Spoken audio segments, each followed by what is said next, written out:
आणि आता सविस्तर वृत्त. 2000 रुपयांची नोट चलनातून बाद करण्याचा निर्णय रिझर्व्ह बँक ऑफ इंडियानं घेतल्यानंतर देशभरात या निर्णयाचे पडसाद उमटत आहेत. बुधवारी राष्ट्रवादी काँग्रेस पक्षातर्फे अकोला शहरात 2000 रुपयांच्या नोटेची अंत्ययात्रा काढण्यात आली आणि आंदोलन करण्यात आलं. रिझर्व्ह बँकेनं 2000ची नोट चलनातून बाद करण्याचा निर्णय घेतल्यानंतर देशभरात संमिश्र पडसाद उमटत आहे. यावर राजकारण होऊन विरोधक या निर्णयाचा विरोध करतायत. केंद्र शासनाच्या चुकीच्या धोरणामुळे 2000 रुपयांची नोट पुन्हा नोटबंदी करून नागरिकांना त्रास देण्याचा हा केंद्र शासनाचा मानस आहे, असा आरोप राष्ट्रवादी काँग्रेसनं केला आहे. अकोला शहरात राष्ट्रवादी काँग्रेसतर्फे 2000च्या नोटेची अंत्ययात्रा काढण्यात आली.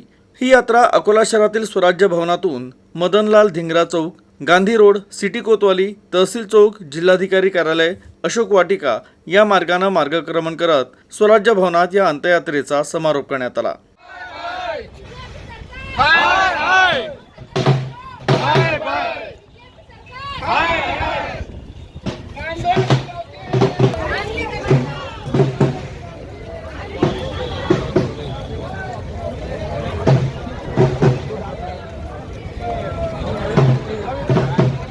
अकोला जिल्ह्यातील अकोट इथं बिअर बार सुरू करण्यासाठी उत्पादन शुल्क विभागाच्या दुय्यम निरीक्षकासह एका जवानाला 2,60,000ची लाच स्वीकारताना रंगेहात अटक करण्यात आली. या कारवाईनं विभागात एकच खळबळ उडाली आहे. तक्रारदाराच्या वडिलांनी 2014 मध्ये अकोला जिल्ह्यातील अकोट इथं बिअर बार सुरू करण्याचा प्रस्ताव उत्पादन शुल्क विभागाकडे पाठवला होता. मात्र या प्रस्तावाला मंजुरी मिळत नसल्यानं तक्रारदाराच्या वडिलांचा पाठपुरावा सुरूच होता. त्यानंतर राज्य उत्पादन शुल्क विभागातील दुय्यम निरीक्षक संजय पांडुरंग कुठे आणि जवान विशाल बांबलकर यांनी बिअर बारचा प्रस्ताव मंजूर करण्यासाठी तक्रारदाराला 5 लाख रुपयांची मागणी केली. मात्र तक्रारदारास एवढी मोठी रक्कम देणं शक्य नसल्यामुळे 2,60,000 रुपये देण्याचं ठरवण्यात आलं. मात्र तक्रारदारास लाच द्यायची इच्छा नसल्यानं त्यानं लाचलुचपत प्रतिबंधक विभागात तक्रार दाखल केली. त्यानुसार लाचलुचपत प्रतिबंधक विभागानं शहानिशा केली. त्यानंतर विभागानं सापळा रचून दुय्यम निरीक्षक संजय पांडुरंग कुठे आणि जवान विशाल बांबलकर यांना लाच स्वीकारताना रंगेहात अटक केली. या कारवाईमुळे राज्य उत्पादन शुल्क विभागात एकच खळबळ उडाली आहे. अकोला शहरातील इंटरनेशिया इंडिया मार्केटिंग प्रायव्हेट लिमिटेड कंपनीच्या शाखेत नोकरी देण्याचा आमिष दाखवून पैसे उकळले जात असल्याची माहिती मिळताच मनसे कार्यकर्त्यांनी कंपनीच्या शाखेत धडक दिली. यावेळी संतप्त मनसेच्या कार्यकर्त्यांनी कंपनीच्या शाखा व्यवस्थापकाच्या कानशिलात देखील मारली. इंटरनेशिया इंडिया मार्केटिंग प्रायव्हेट लिमिटेड या दिल्लीतील कंपनीच्या अकोला शाखेत नोकरी देण्याच्या नावाखाली ट्रेनिंगसाठी 50,000ची रक्कम उकळली जाते. प्रॉडक्ट विकण्यासाठी दबाव आणला जातो. प्रत्येक विद्यार्थ्याला आणखी 5 लोकांना जोडण्यासाठी दबाव आणला जाते. हॉस्टेलमध्ये बंदिस्त ठेवून ते न केल्यास बदनामी करण्याची धमकी देऊन ब्लॅकमेल करण्यात येते, अशी तक्रार या ठिकाणी असलेल्या एका मुलीनं दिली आहे. हा प्रकार उघड करण्यासाठी मनसे कार्यकर्त्यांनी कार्यालयात धडक देत जाब विचारला, तर शाखा व्यवस्थापकाला प्रश्न विचारला असता त्यानं उलटसुलट उत्तरे दिल्यानं मनसेच्या कार्यकर्त्यांनी शाखा व्यवस्थापकाच्या कानशिलात मारली. अशा प्रकारे गोरगरिबांना फसवून लुबाडणाऱ्या कंपनी राज्यात चालू देणार नाही, असा इशारा मनसेनं दिला. मला इथे जॉबच्या नावाखाली ट्रेनिंगसाठी बोलावण्यात आलं. ट्रेनिंगसाठी माझ्याकडून 2,000 रुपये घेतले. 2,000 रुपये घेतल्यानंतर मला परत तिथे फसवलं आणि 46,500 भरायला सांगितले आणि माझ्यासारखे अजून 4 लोकांना फसवायला सांगितलं. आणि मी असं न केल्यास मला धमकी दिली, ब्लॅकमेल केले. मला एका मुलासोबत फोटो काढायला लावले ग्रुपमध्ये. ते फोटो अपलोड करण्याची धमकी मला देण्यात आली. मी माझ्या आईबाबाला इथे पाठवलं. त्यांनी पोलीस स्टेशनमध्ये तक्रार केली आणि त्यानंतर मनसेच्या महिला जिल्हाध्यक्षाकडे मी गेली. अंभेरे मॅडमकडे गेली. त्यांना माझा म्हणजे न्याय मागितला. त्यांनी न्याय द्यायला हो बोलले. त्यानंतर महिला आघाडी समोर आली. बुलढाणा जिल्ह्यातील चिखली, हिवरा आश्रम आणि मेहकर या परिसरात अवकाळी पावसानं दमदार हजेरी लावली. त्यामुळे अनेक मार्गांवर वृक्ष कोसळले असून वीज पुरवठा देखील खंडित झाला आहे. बदलत्या हवामान अंदाजानुसार बुलढाणा जिल्ह्यातील चिखली, हिवरा आश्रम, मेहकर या परिसरात अवकाळी पावसानं दमदार हजेरी लावली. त्यामुळे शेतकरी पुन्हा चिंतेत सापडलाय. शेतात मशागतीची कामे सुरू असून या अवकाळी पावसामुळे ही कामे लांबणीवर पडण्याची शक्यता वाढली आहे. तसेच जिल्ह्यात काही भागात सूर्य आग उकत आहे, तर काही भागात अवकाळी पावसानं हिरवेगार निर्माण झाला आहे. जिल्ह्यातील शेगाव, खामगाव, संग्रामपूर, मलकापूर तालुक्यात वादळी वाऱ्यानं मलकापूर बुलढाणा मार्गावर अनेक वृक्षांची पडझड झाली. यामुळे वाहतूक ठप्प झाली आहे. यातच वीज पुरवठा खंडित झाला आहे.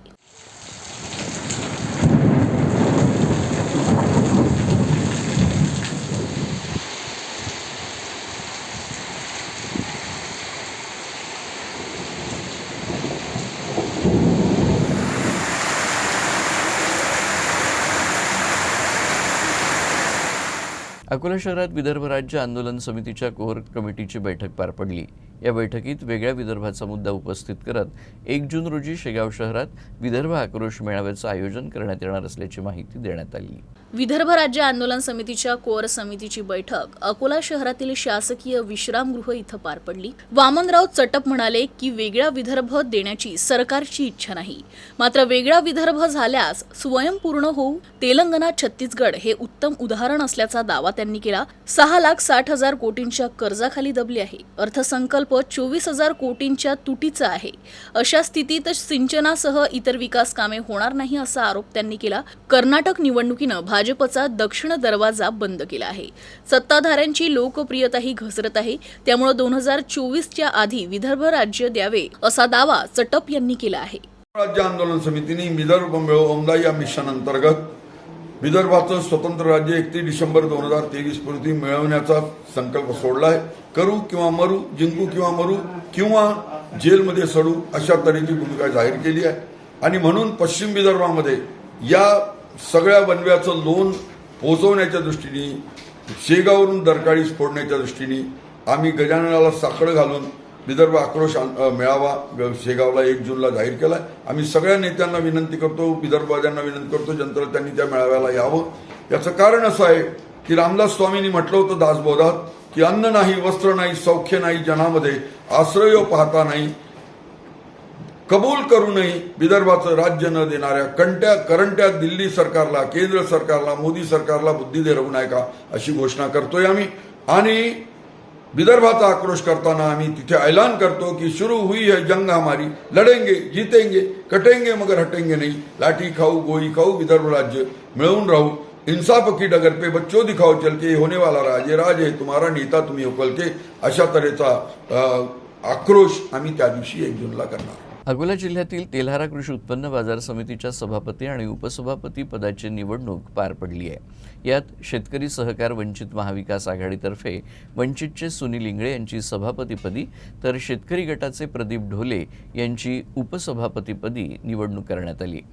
विरोधी गटाच्या सभापती उपसभापती पदाकरता अर्ज दाखल करणाऱ्या दोन्ही उमेदवारांनी आपले अर्ज मागे घेतल्यानं ही निवडणूक बिनविरोध झाली। कृषी उत्पन्न बाजार समितीची सार्वत्रिक निवडणूक नुकतीच पार पडली। यावेळी 2 पॅनलमध्ये लढत झाली असता शेतकरी सहकार वंचित महाविकास आघाडीला 18 पैकी 10, शेतकरी पॅनल आणि भाजपला 6 जागा मिळाल्या होत्या।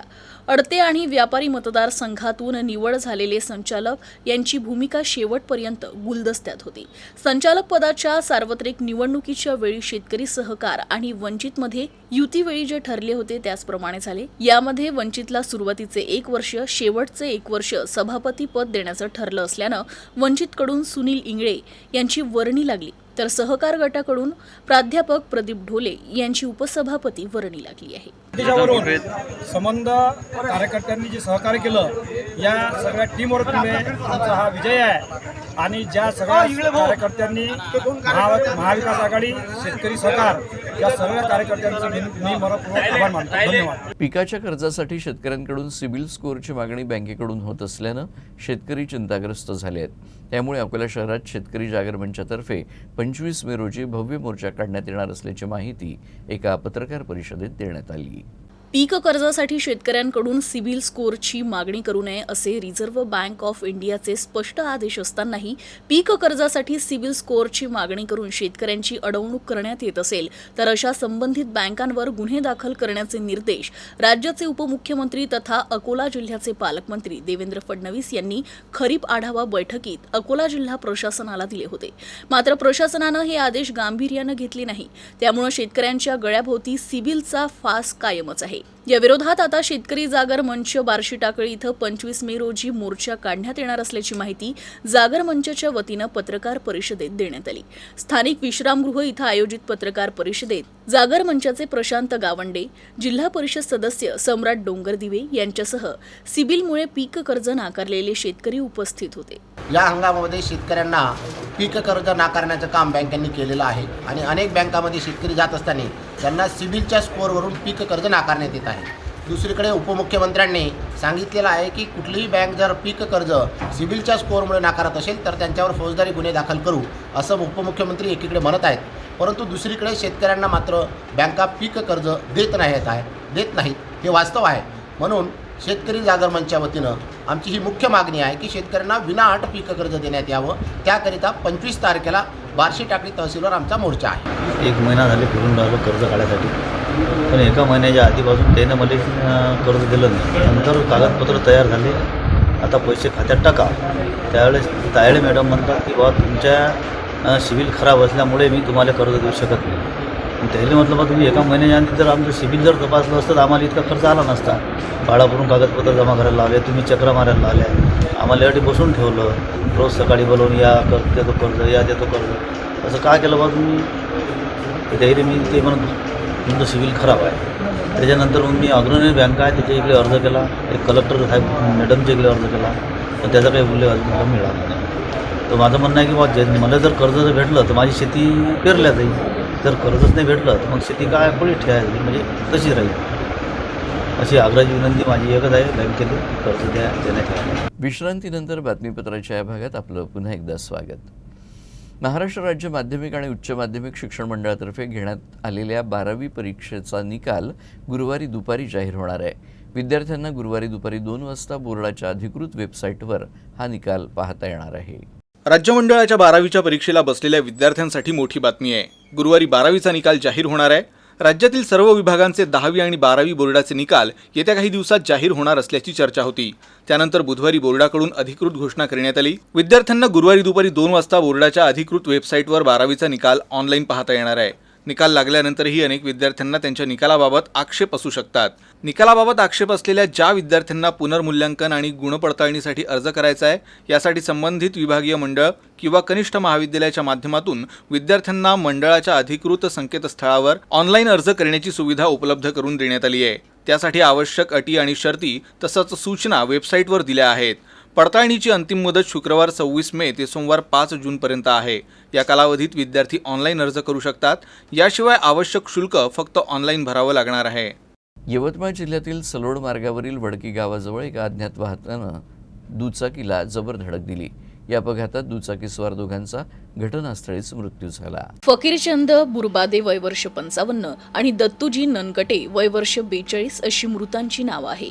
हे दोघेही आपल्या दुचाकीनं मारेगाव तालुक्यातील मार्डी इथं एका कार्यक्रमानिमित्त गेले होते. कार्यक्रम आटपून ते आपल्या दुचाकीनं वडकी मार्गे सलोडच्या दिशेनं जाण्यास निघाले.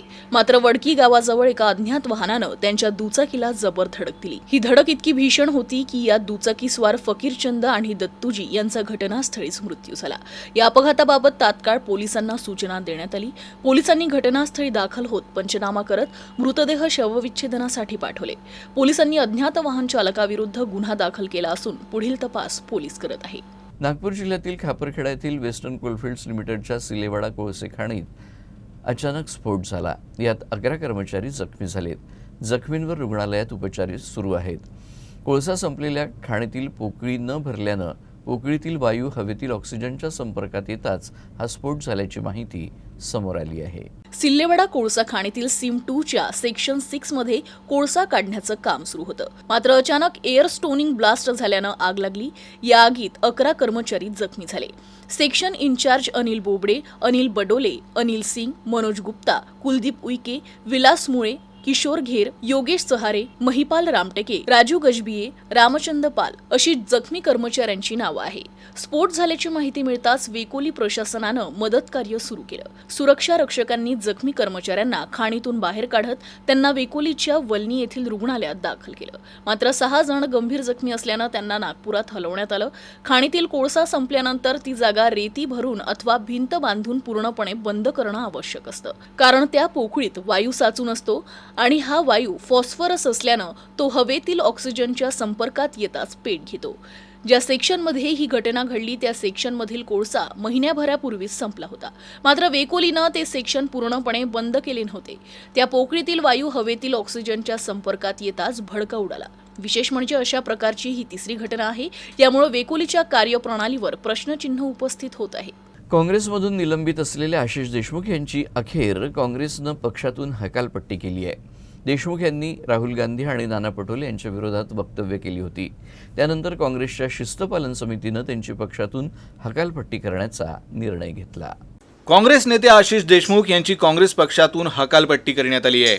शिस्तपालन समितीचे अध्यक्ष पृथ्वीराज चव्हाण यांनी याबाबतचे आदेश जारी केले आहेत.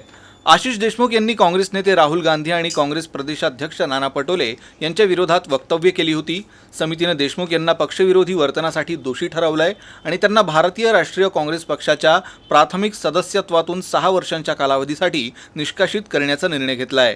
दरम्यान ते आता काँग्रेसमधून निष्कासित झाल्यानं त्यांच्या भाजप प्रवेशाच्या चर्चा सुरू झाल्या आहेत.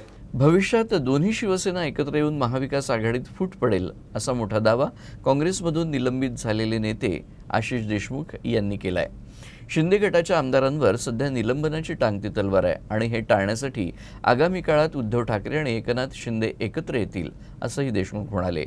याच विषयावर देशमुख यांच्याशी खास बातचीत केली आहे आमचे प्रतिनिधी फैजल खान यांनी. कांग्रेस के निलंबित नेता आशीष देशमुख हमारे साथ मौजूद है. सर, महाविकास आघाड़ी में एक तरह की उठापटक जारी है और आपने जो जिस तरह से टिप्पणी की है, क्या अर्थ निकाला है इसका? नहीं, मेरे जो सूत्र बताते हैं वो आने वाले कुछ ही दिनों में दोनों शिवसेना को एकत्रित आना होगा. सुप्रीम कोर्ट के निर्णय के बाद डिस्क्वालिफिकेशन जो विधायकों का होना या नहीं होना है, इसके पूरे सर्वाधिकार ये अभी विधानसभा के स्पीकर को दिए गए. ऐसे इसमें कोई भी एक गुट के विधायक अगर डिस्क्वालीफाई होते हैं तो वो सिर्फ आने वाले साल 1.5 साल के लिए नहीं होंगे, वो आने वाले 6 सालों के लिए डिस्क्वालीफाई होंगे. यानी उनको ना विधायकी का चुनाव लड़ पाएंगे ना सांसद का चुनाव लड़ पाएंगे.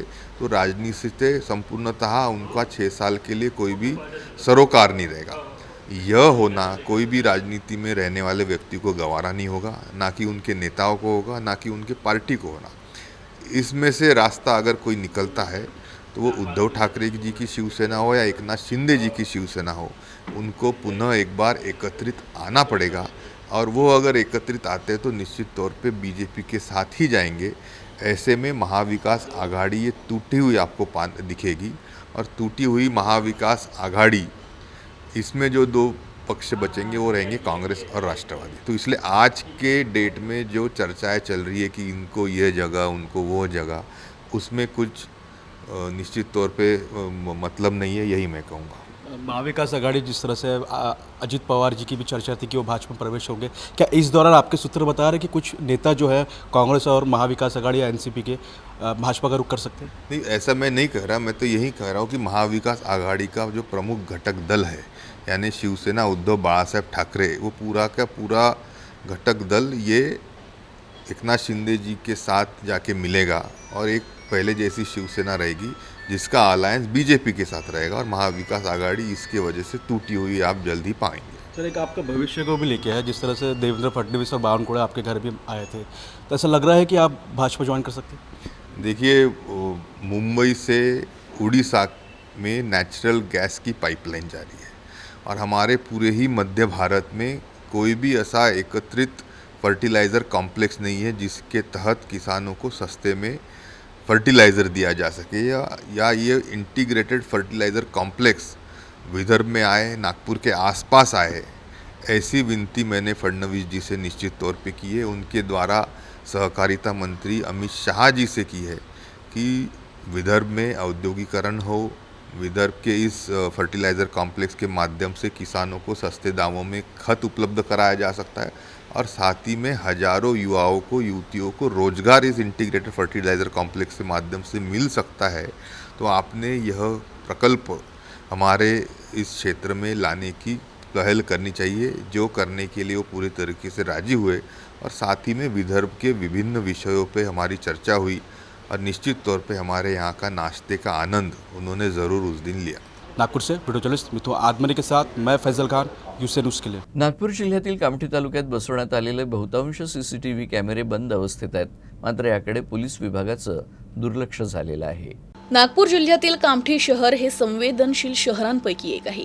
यामुळे कामठी शहराला शहर पोलीस दलात सहभागी करून 2 पोलीस ठाणे देण्यात आले. यामुळे कामठीत स्मार्ट सिटी नियमांतर्गत ठिकठिकाणी CCTV कॅमेरा बसवण्यात आले आहे. या CCTVचे नियंत्रण शहरातील दोन्ही पोलीस ठाण्याला देण्यात आले आहे. कामठीत बसवण्यात आलेल्या CCTV कॅमेऱ्याच्या माध्यमातून गुन्हेगारांच्या मुसक्या आवळण्यात पोलिसांना अनेकदा यश आलं आहे. मात्र सध्या कामठीतील बहुतांश CCTV कॅमेरे बंद अवस्थेत असल्याचं चित्र आहे. मात्र याकडे पोलीस विभागाचं दुर्लक्ष आहे. सीसीटीवी कैमरे का जो कंसेप्ट अपने कामठी के अंदर में है, ये कामठी की सबसे बड़ी ज़रूरत थी। और कामठी में दो थाने हैं जो शहर के अंदर में आते हैं, और सीसीटीवी चालू रहने से क्राइम के ऊपर में कंट्रोल किया जा सकता। CCTV ही योजना खूप छान आहे आणि मला असं वाटतं जर 100% CCTV नगरातले सुरू राहिले तर गुन्हेगारी 80% गुन्हेगारीवर वचक राहू शकते। पण आता बऱ्याच साऱ्या केसमध्ये कंप्लेंट केल्यावर असं लक्षात येते की तिथला CCTV बंद आहे, तिथला बंद आहे। तर हे CCTV पूर्ण सुरू राहावे यासाठी प्रशासनाने लक्ष दिलं पाहिजे आणि कामठीसारख्या संवेदनशील शहरात CCTV पूर्णपणे कार्यरत असणे खूप आवश्यक आहे। संपूर्ण देश हे डिजिटल माध्यमात विलीन झाला आहे। असं असताना राज्यात देखील पोलीस विभाग आता या यंत्रणा सज्ज झाले आहे। पोलीस विभागात देखील यंत्रणांमध्ये सुधार झाला आहे। त्याच्याच माध्यमामध्ये गुन्हेगारीला आळा बसवण्यासाठी म्हणून शहरी भागामध्ये CCTVचे माध्यम निवडले आहे। या माध्यमातून गुन्हेगारीवर आळा बसवणे व शहरामध्ये घडलेल्या घडामोडीवर नियंत्रण मिळवणे यासाठी म्हणून CCTVचे माध्यम हे शहरामध्ये लावण्यात आलेलं आहे। मात्र नागपूर जिल्ह्यातील कामठी शहरामध्ये CCTV लागले खरे, मात्र या CCTV अनेक ठिकाणी बंद आहे। अशा वेळेला पोलीस विभाग याकडे दुर्लक्ष करत आहे। तर आता स्थानिक नागरिकांनी CCTV चालू करण्याची मागणी धरली आहे। तर मोठा घटना होताना पोलीस विभागांना याचा खूप मोठा अडथळा होणार आहे। तर याकडे पोलीस विभाग पूर्णपणे दुर्लक्ष करत आहे। Nilesh Ravekar, UCN news, Nagpur. राष्ट्रवादीचे प्रदेशाध्यक्ष जयंत पाटील यांना ईडीनं नोटीस बजावल्यानं या कारवाईच्या विरोधात संपूर्ण महाराष्ट्रात राष्ट्रवादीनं आंदोलन पुकारलंय। अमरावती शहरात देखील याचे पडसाद उमटले आहेत। यावेळी जिल्हाधिकारी कार्यालय प्रभारी जिल्हाधिकारी विजय भाकरे यांना राष्ट्रवादी काँग्रेस पक्षाचे अध्यक्ष प्रशांत डवरे यांच्या नेतृत्वात निवेदन सादर करण्यात आलं। विरोधकांना नमोहरम करण्यासाठी केंद्रीय यंत्रणांचा सत्ताधारी मंडळींकडून केला जाणारा गैरवापर कितपत योग्य आहे असा सवाल सुद्धा यावेळी राष्ट्रवादी काँग्रेस पक्षाचे पदाधिकारी आणि कार्यकर्ते यांनी उपस्थित केला। साम दाम दंडभेद यासोबतच कोणत्याही मार्गाचा अवलंब करून सत्ता मिळवण्यासाठी बिगर भाजप राज्यात भाजपचे सुरू असलेले उद्योग संपूर्ण देशानं पाहिले आहे। तोडफोडीचं राजकारण करून आणि आमदार पळवून राज्यांमधील सरकार पाडण्याचे प्रयोग सुरू आहे। महाराष्ट्र राज्यात तर आता खोके सरकार अशी सध्याच्या सरकारची ओळख झाली आहे। विरोधकांना संपवण्याचे असे विध्वंसात्मक राजकारण देशाच्या आणि राज्याच्या हिताचे नाही। कर्नाटकमध्ये नुकत्याच झालेल्या निवडणुकीत अशा राजकारणाला जनतेनं नाकारल्याचं दिसून आलं आहे। हे चित्र आगामी काळात देशात आणि महाराष्ट्र राज्यात दिसू शकेल। विरोधकांवर सुरू असलेल्या दबाव तंत्राचा लोकशाही मार्गाने विरोध करणं हे निरोगी लोकशाहीकरिता आवश्यक आहे। लोकशाही टिकवण्यासाठी आणि संविधानकर्त्यांना अपेक्षित लोकशाही पुनर्स्थापित करण्यासाठी आमची ही भूमिका केंद्र सरकार आणि राज्य शासनास कळवावी अशी विनंती सुद्धा यावेळी राष्ट्रवादी काँग्रेस पार्टीचे अमरावती शहर अध्यक्ष प्रशांत डवरे यांनी केली।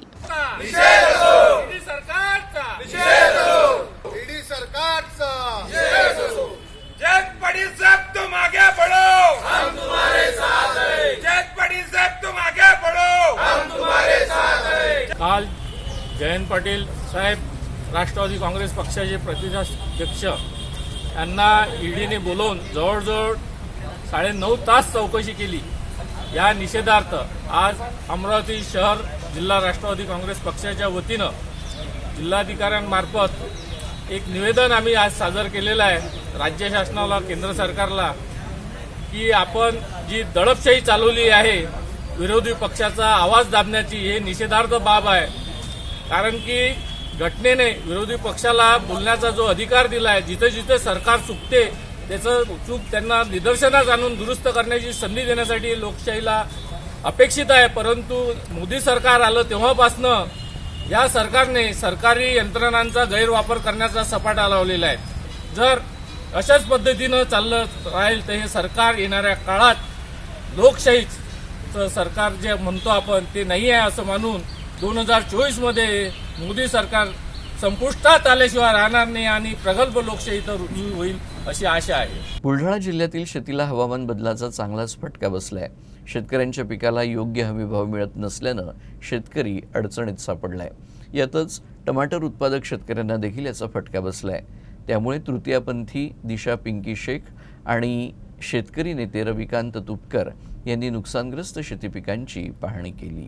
बुलढाणा जिल्ह्यातील टमाटर उत्पादक शेतकऱ्यांचे भीषण वास्तव समोर आल्यानंतर देऊळगाव मही येथील शेतकरी मधुकर शिंगणे यांच्या टमाटरच्या शेतीत जाऊन स्वाभिमानी शेतकरी संघटनेचे नेते रविकांत तुक आणि सामाजिक कार्यकर्ता तथा वंचित नेत्या दिशा पिंकी शेख यांनी या शेतकऱ्यांच्या शेतात जाऊन पाहणी केली. यावेळी मधुकर शिंगणे या शेतकऱ्यांना आपली व्यथा मांडली. सरकारबद्दल मनात अतिशय चीड येते अशा भावना दिशा पिंकी शेख यांनी व्यक्त केल्या. तर भाजीपाला उत्पादक शेतकऱ्यांना सरकारनं लवकर पॅकेज जाहीर केलं नाही तर मंत्रालयासमोर टमाटरचा चिखल केल्याशिवाय आम्ही राहणार नाही असा इशारा देखील स्वाभिमानीचे नेते रविकांत तुपकर यांनी दिलाय.